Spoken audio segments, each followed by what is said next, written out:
नमस्कार साथियों, आज के वीडियो में दो इम्पोर्टेंट अपडेट डिस्कस करने वाले हैं। पहली अपडेट अपन डिस्कस करेंगे देवों की नगरी की तरफ से डॉक्यूमेंट वेरिफिकेशन का बुलावा आ गया है, उसकी अपडेट को लेके।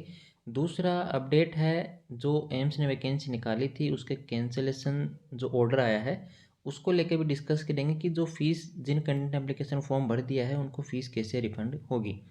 तो सबसे पहले आपको बता दें कि एम्स ऋषिकेश ने नोट सेट 7 के कैंडिडेट के लिए डॉक्यूमेंट वेरिफिकेशन का शेड्यूल जारी किया है। डॉक्यूमेंट वेरिफिकेशन आपका फिजिकल मोड में होने वाला है, मतलब आपको एम्स ऋषिकेश में आना होगा अपने ओरिजिनल डॉक्यूमेंट के साथ में। अब पहली बात ये करेंगे कि डॉक्यूमेंट वेरिफिकेशन कब होगा। तो यहाँ पर डेट मेंशन की गई है, आपके रोल नंबर भी मेंशन किए गए हैं। हालांकि आपको बता दें कि एम्स ऋषिकेश की तरफ से आपको मेल मिल चुका होगा। अगर मेल नहीं मिला है तो आपको 1 और 2 डेज में, वर्किंग डेज की बात कर रहे हैं अपन, उसमें आपको मेल मिल जाएगा। उसमें आपको क्या क्या लेके आना है सारी बातें बताई जाएंगी। एक परफॉर्मा भी आपको बनवाना होगा, अपने तालुका में जो छोटा कोर्ट होगा वहाँ पर आप बनवा सकते हैं, उसके बारे में भी डिस्कस करने वाले हैं।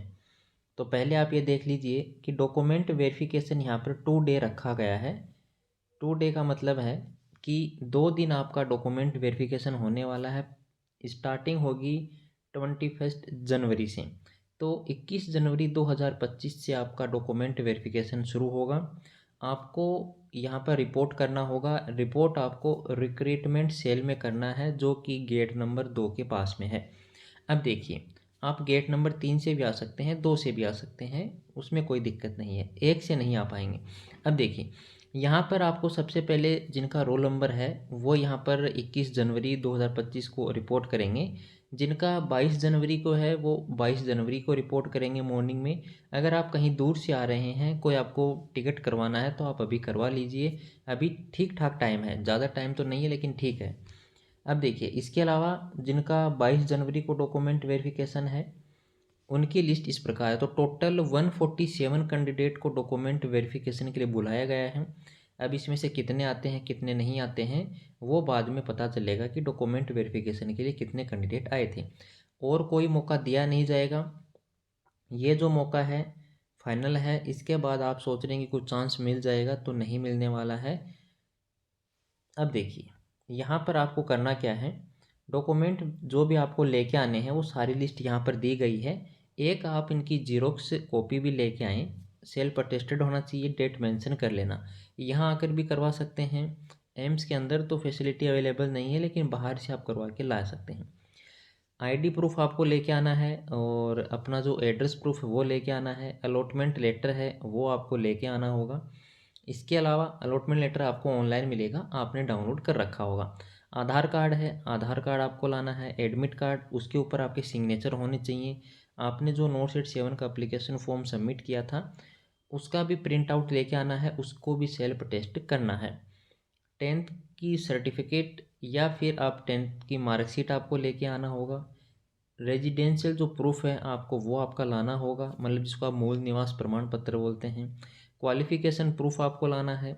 एक्सपीरियंस सर्टिफिकेट अगर कोई है तो, जीएनएम कैंडिडेट अगर हैं तो, एनओसी अगर आप कहीं पहले से जॉब कर रहे हैं, इन सर्विस में है तो वो एनओसी आपको डॉक्यूमेंट वेरिफिकेशन के टाइम ही देनी होगी, ये ज़रूरी है। इसके अलावा अगर आपसे कोई गलती हो गई एप्लीकेशन फॉर्म भरते टाइम, तो उसके लिए यहाँ पर आपको एक एप्लीकेशन दी जाएगी, उस एप्लीकेशन को आपको फिल करना है। क्या गलती आपसे हुई है उसको मेंशन करना है, और उस गलती को सही करने के लिए आप क्या कर रहे हैं उसका प्रूफ भी आपको अटैच करना होगा। इंडियन नर्सिंग काउंसिल का अगर आपके पास रजिस्ट्रेशन सर्टिफिकेट है तो अच्छी बात है, नहीं है तो आपकी जो भी स्टेट की जो नर्सिंग काउंसिल है उसका सर्टिफिकेट भी वैलिड होगा, वो भी आप लेके आ सकते हैं। यहाँ आने के बाद आपको, आप चाहे किसी भी स्टेट से आ रहे हैं, उत्तराखंड नर्सिंग काउंसिल का सर्टिफिकेट ही बनवाना होगा। उसके लिए आपको अलग से 6 मंथ का टाइम दिया जाता है।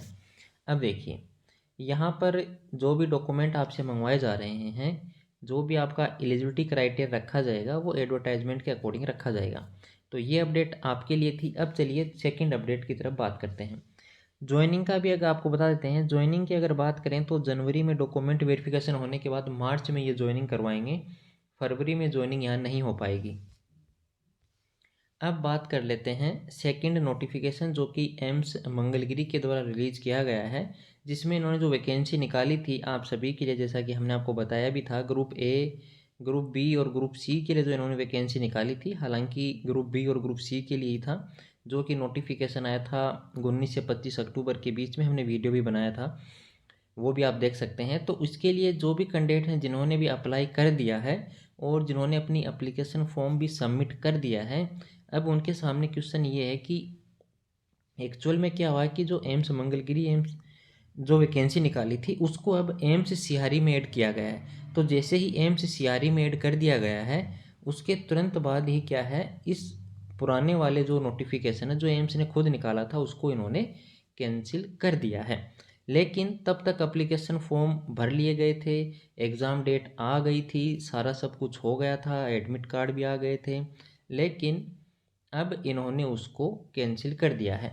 तो यहाँ पर देखिए दो इम्पोर्टेंट बातें आपके लिए हैं कि जो फीस रिफ़ंड है वो आपको मिलेगी, लेकिन उसके लिए आपको क्या करना है, एम्स की साइट पर नोटिफिकेशन आएगा, उसमें आपको ऑनलाइन अप्लाई करना होगा, आपको अपनी डिटेल्स देनी होंगी। उसके लिए आपसे एक एप्लीकेशन फॉर्म भरवाया भी जा सकता है। अगर नहीं भी भरवाया जाता है तो भी आपने जिस अकाउंट से ट्रांजैक्शन किया है उसी अकाउंट में जो आपकी फ़ीस है वो क्रेडिट की जाएगी। अब ये कब तक की जाएगी, तो इसमें देखिए काफ़ी लंबी प्रोसेस ये हो गई है, टाइम थोड़ा सा इसमें लग जाएगा। अभी ये कहना कि कितना टाइम लगेगा पॉसिबल नहीं है, लेकिन 1 मंथ आप मान के चलिए, इससे पहले तो नहीं हो पाएगा। इसके अलावा हम आपको बता दें कि जो एम्स सीआरई का जो नोटिफिकेशन आया है उसमें जो सारी वैकेंसियां हैं उसमें आप जो भी फीस करेंगे उसके अंदर आपको कंपनसेट नहीं मिलेगा। अगर आपके मन में कहीं क्वेश्चन है कि हमने तो मंगलगिरी का पहले से ही फॉर्म भर दिया था तो हमारी फ़ीस क्या उसमें ऐड हो जाएगी, तो ऐसा नहीं होगा। एमसीआरई एग्ज़ाम के लिए आपको फ़ीस देनी होगी, ये फ़ीस आपको रिफ़ंड हो जाएगी। इसके अलावा एमसीआरई का जो एग्ज़ाम आया है, जो अभी वैकेंसी आई है, उसके अंदर एक इम्पोर्टेंट बात और आपको बता दें कि आप एससी और एसटी अगर कैंडिडेट हैं तो वहाँ पर भी आपको फ़ीस रिफ़ंड हो जाएगी। तो डिटेल्स वगैरह सही भरें और एससी और एसटी कैंडिडेट इसका फ़ायदा उठाएं, क्योंकि बाद में जब फ़ीस रिफ़ंड होती है तो आपसे एससी और एसटी का कास्ट सर्टिफिकेट मांगा जाता है। अगर आप वो नहीं दे पाते हैं तो फिर आपका जो फ़ीस रिफ़ंड है वो नहीं हो पाता है। तो आजकल काफ़ी स्ट्रिक्ट हो गया है मामला, तो इसको थोड़ा आप ध्यान से देखें। हालांकि एग्ज़ाम देने के लिए कुछ कैंडिडेट एससी एसटी में या फिर पीडब्ल्यूबीडी कैंडिडेट अप्लाई करेंगे, वो एग्ज़ाम देखने के लिए शायद ऐसा करते होंगे, लेकिन ये गलत प्रैक्टिस है, ऐसा आपको नहीं करना चाहिए, इससे आपको बचना चाहिए। धन्यवाद साथियों, वीडियो को शेयर, चैनल को सब्सक्राइब करने के लिए, हमारे साथ जुड़े रहने के लिए।